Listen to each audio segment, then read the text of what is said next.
সংস্কার এবং নির্বাচন নিয়ে আলাদা দুটি রোডম্যাপ চায় জামায়াত। রাজধানীর আইবিতে আইনজীবী সমাবেশ হয়েছে, তিনি সেখানে বলেছেন যে জামায়াতের আমির বলেছেন যে প্রথমটি যদি ব্যর্থ হয় পরেরটিও ব্যর্থ হবে। তিনি জানিয়েছেন কোন বিষয় কত দিনের মধ্যে সংস্কার করা হবে তা অংশীজনদের সাথে বসে ঠিক করতে হবে। ফ্যাসিবাদী সরকারের পতনের পর উন্মুক্ত পরিবেশে দলীয় কার্যক্রম চালাতে পারছে জামায়াতে ইসলামী, যাতে বৃহস্পতিবার বিকেলে তারা আয়োজন করে আইনজীবী সমাবেশের। আলাদা দুটি রোডম্যাপ দেওয়ার দাবি জানান জামায়াতের আমির ডাক্তার শফিকুর রহমান। একই সাথে সংস্কার নিয়ে অংশীজনের সাথে বসার আহ্বানও জানান তিনি।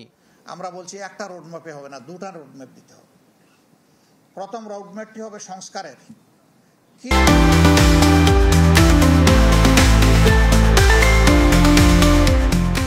কি বিষয়ে সংস্কারের কাজ উনারা করবেন এবং তার টাইম লাইনটা কি হবে, সময়সীমা কি হবে, এটা হবে একটা রোডম্যাপ। এটা যদি সফল হয় তাহলে দ্বিতীয় রোডম্যাপটাও সফল হবে। প্রথমটা যদি সফল না হয় দ্বিতীয়টার কোনো প্রয়োজনই নাই।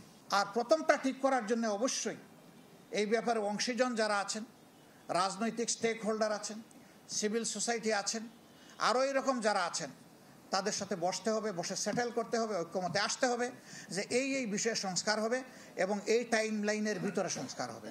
জামায়াতের আমির বলেন, অন্তর্বর্তী সরকারের উপর আস্থা রাখতে চায় তার দল, তবে এই সরকারের ভুলে বিপ্লব ব্যর্থ হলে এর দায়ভার তাদেরই নিতে হবে।